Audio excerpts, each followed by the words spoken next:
સૈન્ય અભિયાન સફળ. રાષ્ટ્રપતિ માદુરોની ધરપકડ બાદ ટ્રમ્પે પશ્ચિમી ગોળાર્ધમાં અમેરિકી વર્ચસ્વની ઘોષણા કરી. અમેરિકી પ્રમુખ ડોનાલ્ડ ટ્રમ્પે વેનેઝુએલાના રાષ્ટ્રપતિ નિકોલસ માદુરોને પકડવા માટેના સૈન્ય અભિયાનની સફળતા બાદ પશ્ચિમી ગોળાર્ધ અમેરિકાના વર્ચસ્વની ગગનભેદી જાહેરાત કરી છે. ટ્રમ્પે આ સૈન્ય કાર્યવાહીને અમેરિકી સૈન્ય શક્તિ અને ક્ષમતાનું અદ્ભુત પ્રદર્શન ગણાવતા ભારપૂર્વક જણાવ્યું હતું કે હવે પછી પશ્ચિમી દેશોમાં અમેરિકાના આધિપત્ય સામે કોઈ સવાલ ઉઠાવી શકશે નહીં. તેમણે સ્પષ્ટ કર્યું કે આ અભિયાન માત્ર સૈન્ય વિજય નથી, પરંતુ અમેરિકી સુરક્ષા અને આર્થિક હિતોના રક્ષણ માટે લેવાયેલું એક નિર્ણાયક પગલું છે. આ સૈન્ય કાર્યવાહીના આર્થિક પાસાઓ પર પ્રકાશ પાડતા ટ્રમ્પે જણાવ્યું હતું કે હવે અમેરિકી તેલ કંપનીઓ વેનેઝુએલામાં પ્રવેશ કરશે અને તેના ક્ષતિગ્રસ્ત માળખાકીય સુવિધાઓને સુધારવા માટે અબજો ડોલરનું રોકાણ કરશે. આ પગલાંથી વેનેઝુએલાની અર્થવ્યવસ્થા ફરી બેઠી થશે અને દેશ માટે કમાણીના નવા સ્ત્રોત ખુલશે તેવો આશાવાદ તેમણે વ્યક્ત કર્યો હતો.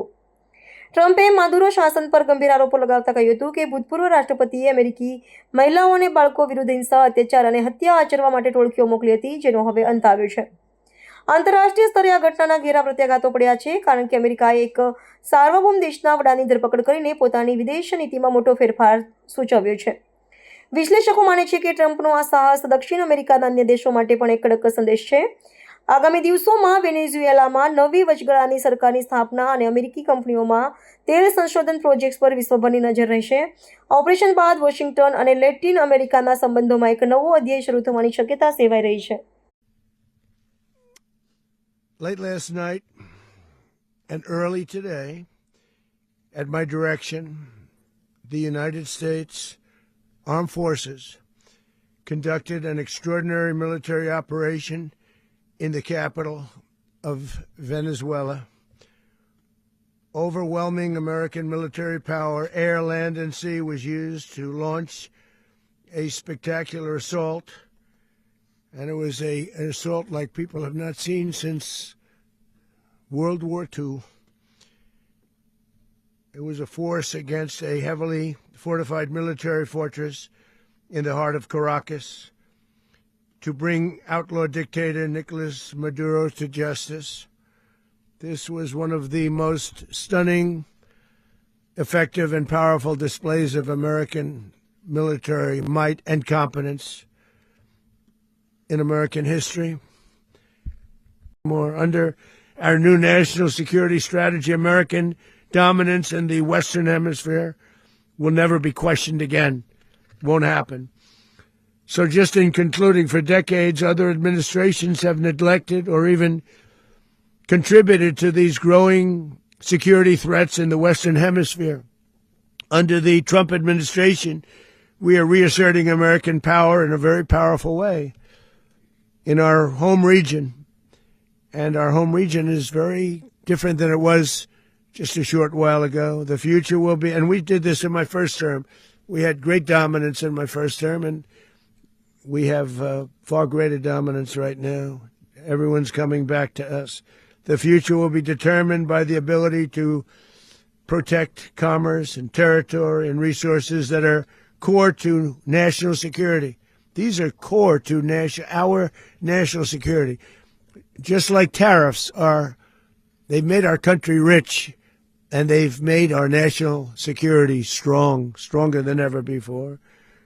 But these are the iron laws that have always determined global power, and we're going to keep it that way. We will secure our borders, we will stop the terrorists, we will crash the cartels, and we will defend our citizens against all threats, foreign and domestic. Other presidents may have lacked the courage or whatever to defend America, but I will never allow terrorists and criminals to operate with impunity against the United States. This extremely successful operation should serve as warning to anyone who would threaten American sovereignty or endanger American lives.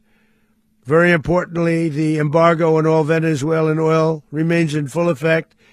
The American Armada remains poised in position, and the United States retains all military options until United States demands have been fully met and fully satisfied. It's both horrible and breathtaking that something like this could have been allowed to take place.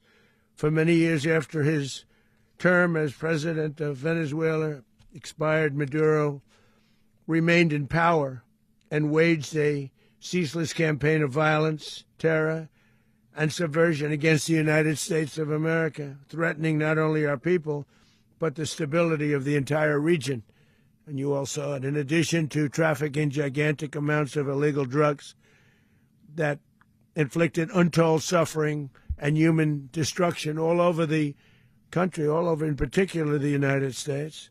Maduro sent savage and murderous gangs, including the bloodthirsty prison gang, Tren de Aragua, to terrorize American communities nationwide, and he did indeed.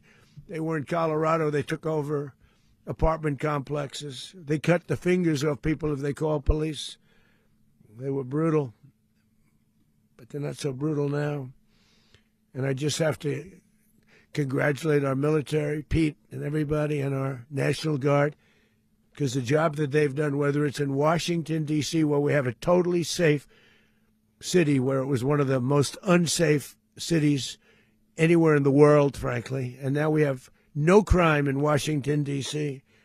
We haven't had a killing. We had the terrorist attack a few weeks ago, a little bit of a different kind of a threat, but we haven't had a killing in a long period of time, 6-7 months. We used to have two, on average, 2 a week in Washington, our capital. We don't have that anymore. The restaurants are opening. Everyone's happy. They're going, they're walking their daughters, they're walking their children, their wives. They walk to restaurants. Restaurants are opening all over Washington, D.C. We can't take a chance that somebody else takes over Venezuela that doesn't have the good of the Venezuelan people in mind. We've had decades of that. We're not going to let that happen. We're there now, and what people don't understand, but they understand as I say this, we're there now, but we're going to stay until such time as the proper transition can take place. So we're going to stay until such time as we're going to run it, essentially, until such time as a proper transition can take place. As everyone knows, the oil business in Venezuela has been a bust, a total bust, for a long period of time. They were pumping almost nothing by comparison to what they could have been pumping and what could have taken place. We're going to have our very large United States oil companies, the biggest anywhere in the world, go in, spend billions of dollars, fix the badly broken infrastructure, the oil infrastructure, and start making money for the country.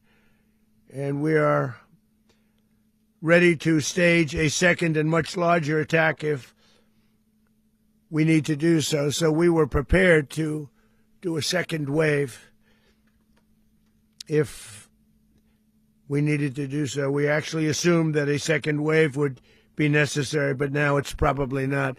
The first wave, if you'd like to call it that, the first attack was so successful, we probably don't have to do a second, but we're prepared to do a second wave, a much bigger wave, actually.